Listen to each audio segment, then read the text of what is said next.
Marine Le Pen, instigatrice d'un système de détournement de fonds. C'est ce qui ressort de 5 années d'enquête, 98 pages de rapport. Rien d'étonnant pour cette ancienne députée européenne. Sophie Montel venait tout juste d'être élue quand elle assiste en juin 2014, selon elle, à l'élaboration de ces embauches fictives d'assistants parlementaires. La présidente du RN en aurait directement bénéficié en recrutant son garde du corps comme assistant parlementaire. Thierry Légier était payé 9 000 € bruts par mois pour 85 heures mensuelles. Bonjour madame. Bonjour. Est-ce que je vais pas faire garde du corps de Marine Le Pen, moi 9 000 € bruts par mois. C'est pas mal, hein, franchement, c'est beau. Merci Sophie Montel d'être avec nous, ex-députée européenne du Rassemblement national. D'ailleurs, vous étiez Front National, hein, parce que ça ne s'appelait pas encore Rassemblement national. Vous êtes au cœur de cette affaire puisque vous avez dénoncé les agissements du Rassemblement national. Et Jean Messia est avec nous, ancien membre du RN, fondateur de l'Institut Apollon. Alors, vous, juste, quel est votre sentiment là-dessus, Gilles Verdez? Pour moi, c'est une enquête à charge, une enquête politique. Donc, doit-elle rendre l'argent? Non. 98 pages d'enquête, 5 ans. On dit que c'est 7 millions d'euros, à peu près 6,8 millions. Et comme par hasard, ça sort au moment des élections régionales, à 1 an de la présidentielle. C'est évidemment sorti pour des raisons politiques. On verra sur le fond. Pour le moment, c'est des détournements présumés. Je ne sais pas si c'est vrai, mais en tout cas, le fait de sortir maintenant, pour moi, c'est trop à charge et ça va servir Marine Le Pen. Il a pris parce que les gens n'y croient pas. Les gens n'y croient pas. Non, Il dit non, il dit t'as pris de la coke, Gilles? Qu'est-ce qui vous arrive? Je suis très étonné, non, mais je suis heureux de l'entendre parler ainsi. Je suis très étonné de son... Bah oui, mais bravo pour ta lucidité. Non, mais alors lui, il vient ici, il distribue les bons points, monsieur Messia, là. Sophie Montel, quand vous entendez ça, vous lui dites quoi, Gilles Verdez? Est-ce que vous étiez au cœur du réacteur? Oui, mais moi, ça ne me surprend pas que ça sorte. C'est un coup, c'est de bonne guerre, j'allais dire. Je pense que si Marine Le Pen était présidente de la République et qu'elle avait la possibilité de gêner un certain nombre d'adversaires, bon, en même temps, c'est une façon de les remettre aussi sur le devant de la scène. Voilà. Donc pour moi, c'est de bonne guerre. C'est vrai, mais pas dramatique. Ça sort à un moment choisi. Oui, non, mais ça, c'est pas grave que ça sorte. En plus, il y a quand même eu la crise sanitaire, il y a la crise du Covid qui fait que la justice a quand même eu des difficultés à faire avancer ces enquêtes, ces investigations. Il y a quand même ce facteur-là. Vous confirmez qu'il y avait bien un système de détournement de fonds européens mis en place au Rassemblement national? Moi, ce que je confirme, c'est ce que j'ai vu et ce que j'ai écrit, ce que j'ai vécu de l'intérieur. Est-ce que vous pouvez le redire à nos téléspectateurs? Alors, nous sommes élus le 25 mai 2014, députés européens. Le 4 juin 2014, le Parlement européen invite les nouveaux députés européens à venir au Parlement à Bruxelles pour remplir toutes les paperasses, tous les formulaires administratifs, se faire tirer le portrait, on récupère des badges et ainsi de suite. Et à l'occasion de ce déplacement à Bruxelles, le bureau de Marine Le Pen en profite pour inviter les élus, les nouveaux élus, à faire une réunion de travail, entre guillemets, à Bruxelles. Donc, une fois qu'on a fini les paperasses avec les fonctionnaires du Parlement européen, on se retrouve dans une salle de réunion avec Marine Le Pen, les nouveaux députés européens, du Front National à l'époque. On se distribue, on choisit quelle commission. Bon, toi, tu iras à telle ou telle commission. Et puis, à un moment donné, il y a Marine Le Pen qui demande à certains membres du staff, puisqu'il y a des assistants qui existent, qui sont toujours en poste de mandat en mandat, de quitter la salle. Donc, ils s'exécutent. Reste Charles Van Hout, qui est le responsable du staff au niveau administratif. Et là, il y a tous les députés, FN. Bon. Et là, elle nous dit... écoutez, contrairement aux conseillers régionaux FN qui reversent une partie de leurs indemnités, les députés européens ne sont pas soumis à cette règle-là. En revanche, chacun d'entre vous va pouvoir disposer d'une enveloppe pour l'assistance parlementaire, pour les frais d'assistance parlementaire. Jean, arrête de rigoler. C'est lui qui rigole. Pour les frais d'assistance parlementaire, donc pour embaucher les assistants parlementaires. Et là, elle nous dit, vous aurez droit d'en désigner un. Et le reste de l'enveloppe sera mis à disposition du Front National. Donc vous ne pouviez pas choisir vos collaborateurs, en fait. Voilà, alors ça paraît très étrange quand on entend ça. C'est vrai qu'on est dans un moment d'euphorie, on vient d'être élu, tout le monde il est beau, tout le monde il est gentil, mais quand même, ça pique. Il y a un certain nombre, moi j'en vois, la dragée, elle commence à coincer au niveau de la gorge. Bon. Et la réunion suivante qui se fera en septembre à Strasbourg, on nous fait signer une procuration... qui autorise une procuration en blanc qui autorise M. Vanout, en fait, faut pas donner son nom une deuxième fois, faut pas dire Semoul. C'est parce qu'il a dit Van Houten et donc après il a enchaîné sur truffe. Il a fait toute une vanne sur le chocolat, voilà. Excusez-moi, oui, non, mais et donc M. Vanout, oui. C'est pas grave. Moi, je préfère le Van Houten, c'est sûr. Et donc, on signe cette procuration. Et en fait, cette procuration, elle permet à M. Vanout de vérifier l'état des crédits de chacun des députés. Je vais le dire 50 fois. Non, arrête, ne pas. Donc, Charles a la possibilité de vérifier la façon dont les crédits sont consommés pour chacun des députés européens. Alors nous, ça ne nous a pas été présenté comme ça. Ça nous est présenté, Charles, c'est un pilier du groupe. Il est là depuis quasi des lustres, donc il connaît parfaitement les rouages du Parlement européen. Il va vous être d'une grande utilité. Vous débarquez, vous n'y connaissez rien. Le Parlement européen, vous savez, ça fonctionne, c'est très spécial. Alors faites-nous confiance. En gros, on va tout gérer pour vous. Et puis ne vous inquiétez pas, dormez tranquille. Donc en fait, il nous est présenté comme le monsieur loyal au Parlement européen pour le groupe. Enfin, à l'époque, c'est pas encore un groupe, mais pour le staff du FN. Moi, on vient me voir à un moment donné, par exemple. Oui. Charles vient me voir à la sortie d'une réunion à Strasbourg, voilà, avec une feuille, un papier, un crayon. Il vient vers moi puis il me dit, bon, pour toi, on a pensé à Huguette. Il faut signer. Voilà. Alors je lui dis, comment ça, Huguette? Il me dit, oui, on a pensé à Huguette pour toi, pour être ton assistante. Alors au début, j'ai cru que c'était une farce. Bon. J'ai rien contre cette personne, c'est quelqu'un que je côtoyais au FN. Huguette Torza Fatna. Donc quelqu'un de gentil, agréable et tout ça, mais pour moi, elle n'a pas du tout le profil d'un assistant parlementaire, si vous voulez. Bon, donc je lui dis non, je ne prendrai pas Huguette. Alors là, bon, la mine se décompose. Premier acte de résistance, donc ça ne va pas se passer exactement comme il s'imagine. Et donc, il repart, mais il va la placer ailleurs avec une autre députée. Si vous ne voulez pas d'Huguette... elle partira ailleurs, c'est pas grave. Voilà. Vous a proposé qui après? Après, on n'est pas trop venu me proposer qui que ce soit. Parce que ça ne va pas passer. Non, puis je me suis montrée, Elle ne peut pas inventer, Sophie, ce qu'elle raconte là. Regardez, en plus, je l'ai écrit dans mon livre en mars 2019. C'est écrit noir sur blanc. Bien sûr, Sophie. Il n'y a pas eu de procès pour diffamation, il n'y a pas eu de. Quand vous entendez ça, les noms, qu'est-ce que vous dites, Isabelle Morin? Moi, je dis qu'elle rendra l'argent quand le jugement sera rendu et qu'il sera dit qu'elle doit rendre l'argent. Donc c'est un principe légaliste ultra simple. Je ne vais pas chercher ailleurs. Elle est assez grande pour se défendre toute seule. Non, mais on est d'accord sur le fait que la justice dira, la justice passera. C'est pas comment dire. Je suis pas là, je suis pas juge d'instruction. Hein. Encore une fois, moi je suis là pour témoigner, pour raconter ce que j'ai vécu. Je pense que le système qui a été mis en place par le Front National n'est pas un système unique. Et qu'il y a d'autres partis politiques qui le font. Je l'ai fait. J'ai d'ailleurs fait un signalement pour d'autres partis politiques. Le Modem, ça existe encore. Et pour la France Insoumise. Le Modem, ça existe. Et voilà. Ça existe. Et pour la France Insoumise, parce que c'est des pratiques, si vous voulez. La politique, c'est pas plus blanc que blanc. On n'est pas dans le monde des bisounours. Bien sûr. Mais il y a quand même des limites, si vous voulez. Moi, je considère à un moment donné. Le RN, c'est que c'est plus voyant que les autres. Voilà. Non, mais il n'y a pas que ça qui me gêne, moi, profondément. C'est que. Alors, considérons que tout le monde a de mauvaises pratiques, enfin que la plupart ont de mauvaises pratiques. Bon, d'accord. Mais le parti dans lequel j'ai été pendant un certain nombre d'années je me souviens avoir défilé à des 1er mai en braillant tête haute et mains propres, tous unis, tous pourris et tout ça. Il y a un moment donné, il faut quand même être en adéquation. Quand on monte à l'arbre, il faut avoir le cul propre. Exactement. Voilà, c'est exactement ça. Mais c'est tout à fait ça. Il y a un moment donné, il faut être capable de se regarder dans la glace puis arrêter de donner des leçons de morale à tout le monde quand soi-même on a des pratiques qui sont pas très nettes. Voilà. C'est là que ça me choque, moi. C'est là que ça m'a profondément choqué parce que je veux bien taper sur mes adversaires politiques, je veux bien aller sur le fond politique, mais sur la question des, quand ça pose un problème de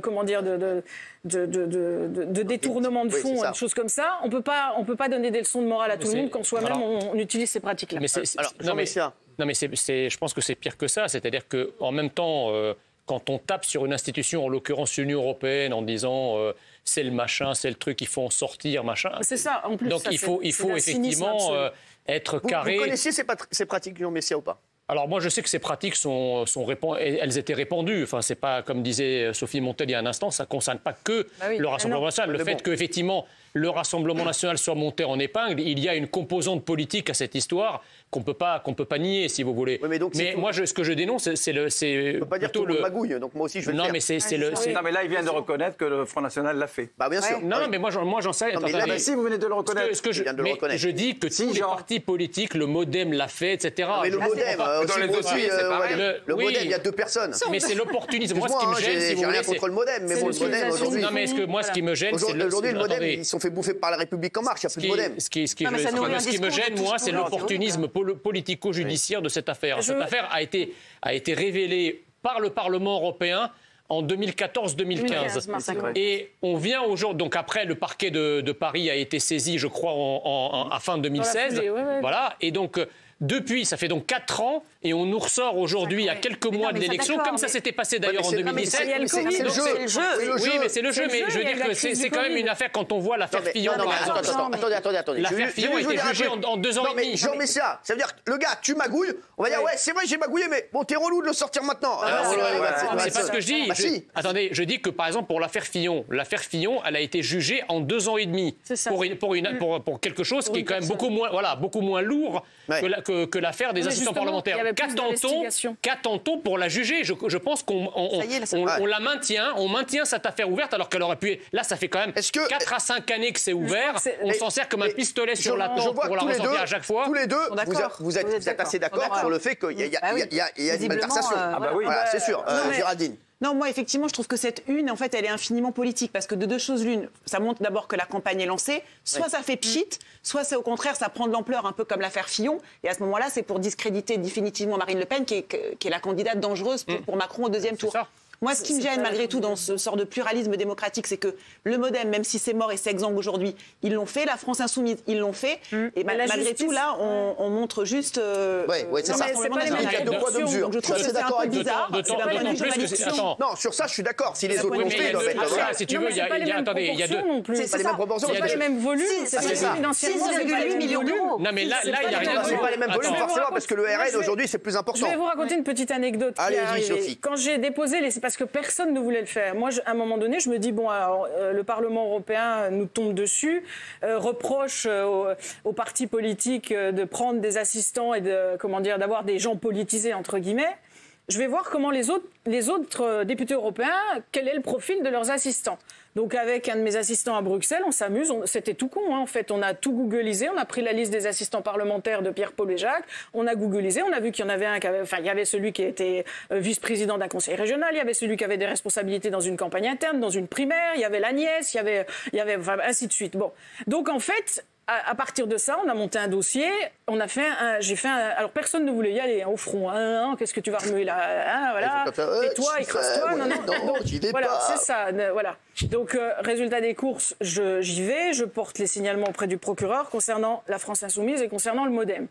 Se passe l'élection. Donc ça, c'était au moment de la présidentielle en mars 2017. J'apprends en mai 2017, ça a été très rapide, que le parquet ouvrait une enquête. Et à ce moment-là, tout le monde m'encadre et m'entoure en me disant « Bon, alors, tu fais attention à ce que tu racontes et tout. » Macron venait d'être élu président et venait de nommer M. Bayrou garde des Sceaux.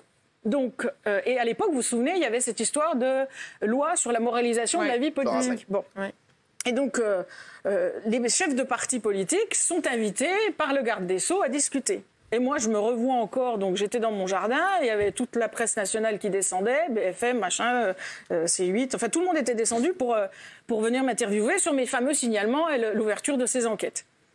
Et à un moment donné, donc moi j'explique pourquoi j'ai fait ça, pour lutter contre le 2 poids 2 mesures, nanana. Et à un moment donné, donc, je reçois un coup de téléphone, Florian Philippot, qui me dit, écoute, maintenant tu lèves le pied avec le MoDem. Qui vous a... Florian Philippot m'appelle et me dit, lève le pied avec le MoDem. Je lui dis, pourquoi je devrais lever le pied avec le MoDem ? Il me dit, tu dis plus rien. Je lui dis, bah attends, j'ai encore des journalistes qui arrivent, je ne vais pas être comme une carpe et tout ça. Il me dit, non, mais je t'expliquerai. Alors je pousse le bouchon, je dis, écoute Florian, maintenant tu me dis. Compris. Voilà, tu me dis.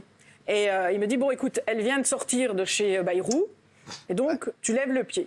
Et après, sur Twitter, on voyait dans des conversations, énorme, ce que nous dans des conversations privées, on voyait des proches de Florian Philippot et des assistants du Front qui disaient on va vivement qu'on ait une loi d'amnistie générale. Ils s'étaient mis d'accord, voilà. Mais je ne sais pas ce qui s'est dit dans ce fichu bureau. Mais ils n'ont pas mangé des vanoutins. Voilà, c'est ce que j'allais dire. Ils n'ont pas mangé des haribots. J'imagine que le sujet d'actualité, c'était cette fameuse ouverture d'enquête et les suites à donner, puisque voilà. C'est juste une affaire d'État.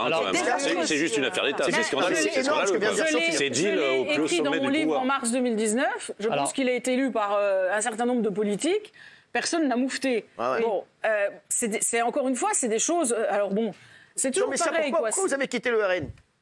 On n'a jamais su ça. J'ai quitté le RN, alors moi j'étais pas un emploi fictif, ou peut-être un emploi fictif en sens inverse, c'est-à-dire que j'ai eu un engagement de 4 années complètement bénévole. Ah oui, ça, vous n'étiez pas du tout payé. Pas du tout payé. Ah ouais. Bon. Et quand on s'engage dans un parti politique, c'est évidemment pour avoir une investiture qui corresponde à la fois à votre engagement et à vos compétences. Et là, tu as vu les copains. N'ayant eu une reconnaissance ni pour l'un ni pour l'autre, aucune raison de. Qu'est-ce qui vous a déçu ? De rester. Non, je pense que honnêtement, Marine est une personne que je respecte beaucoup.